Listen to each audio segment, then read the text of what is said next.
Oh my God, nobody's talking to Doug Jones. What's that about? So now you're talking to me. Yes, and I'm sure you've gotten lots of questions about being in Hellboy and Hellboy 2. Sure.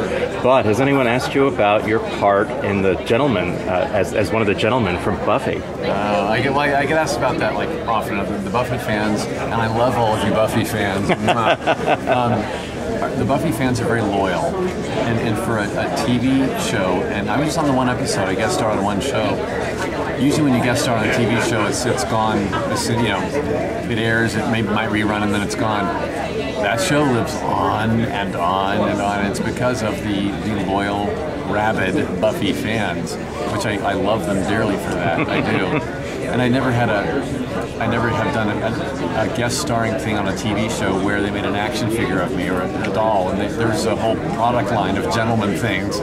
So yeah, that was new and different for me, but I loved it, and it was interesting too to take on a character on network television that was completely silent. I stole everybody's voice in Sunnydale. So it's like over half that episode was done in complete silence with no verbal dialogue. So it was interesting for a TV show to explore non-verbal dialogue for 40 minutes of a show. Do you have any interesting stories, anecdotes, reminiscences from that show? Yeah, no. Because I know they did a lot of stuff, interesting stuff. Had you up on wires to fly you around. See, the hardest part for me was wearing a hip harness that because we floated. When you saw us from head to toe floating, we had a hip harness with wires that ran up our back to a T-bar that was like slid along a track of some sort. So we'd be like floating, and.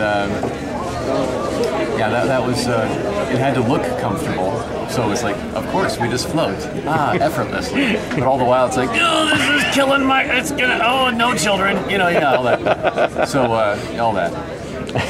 And how long did it take to get into the gentleman makeup? Makeup was about 4 hours. Wow. It was a beautiful, beautiful makeup job. Todd McIntosh, the head makeup artist for this whole show, he did my character for that episode.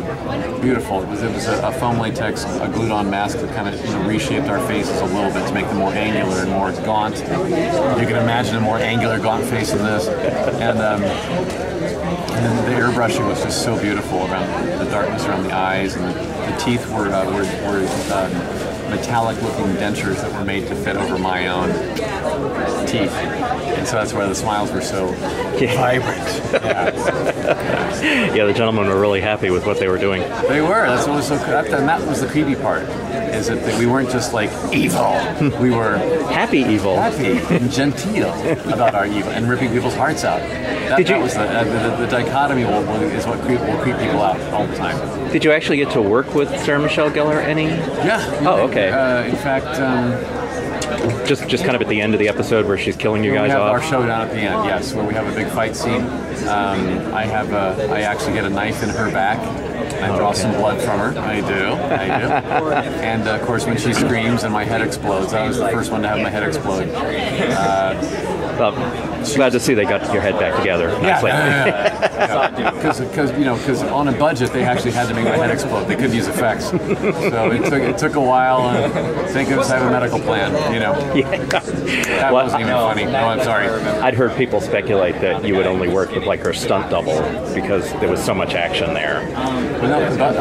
Sarah Michelle had a great stunt double. Yes, she had a lot of fighting, but she also did a lot of her own.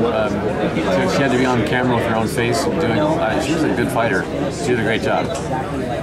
Where exactly was that film? Because the church that you guys were in as the lair, that was all very. I'd never seen that in an episode before or after. Right, we used some.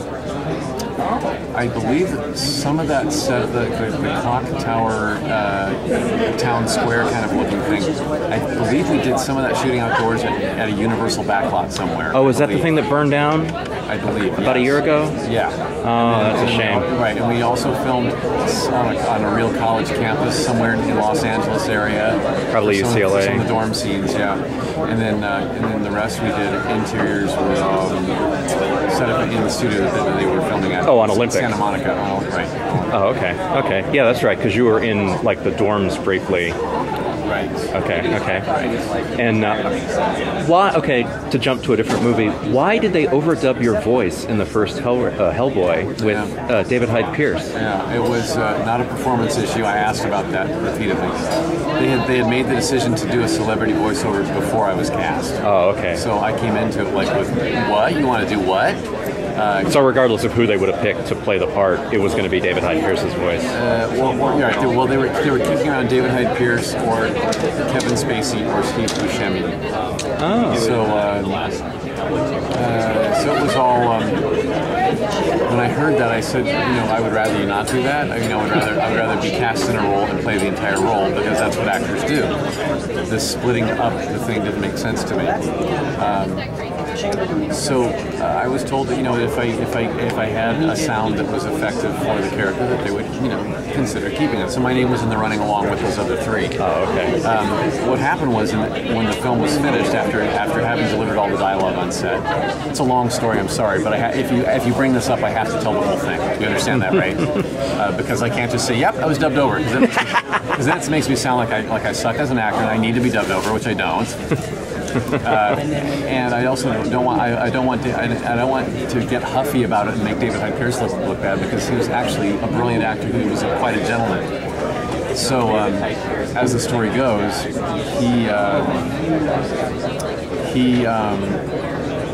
once the film was finished,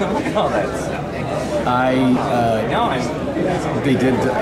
Everybody loved my voice, including the studio execs, Guillermo del Toro, my co-stars. Everybody loved it. But the studio execs said, "Didn't we have the idea to have a celebrity voiceover?" And now they're thinking like marketing people. Mm-hmm. There's creative and there's also marketing. And to help sell a film, to have a bigger name attached to a role, they thought would help the film sell. So they told Guillermo, "You owe us a session with one of your," and they picked David Hyde Pierce because that was Guillermo's favorite of those other three. They brought him in. He had a very familiar sound to his voice and name recognition. So they decided to go with that. I found that out 2 weeks after I'd done my own voice looping. I'd come in to clean up my own dialogue, as we often do. 2 weeks after that, I get a phone call that David Hyde Pierce had come in to overdo the whole thing. And Guillermo del Toro was very apologetic and told me that if we get to do a Hellboy 2, he'd like to use my voice for that. And I asked him then, was it a performance issue? Is this something I need to learn from? Is this something I need to better myself? He said, no, your voice was absolutely perfect for the part, but it was a studio decision in the end.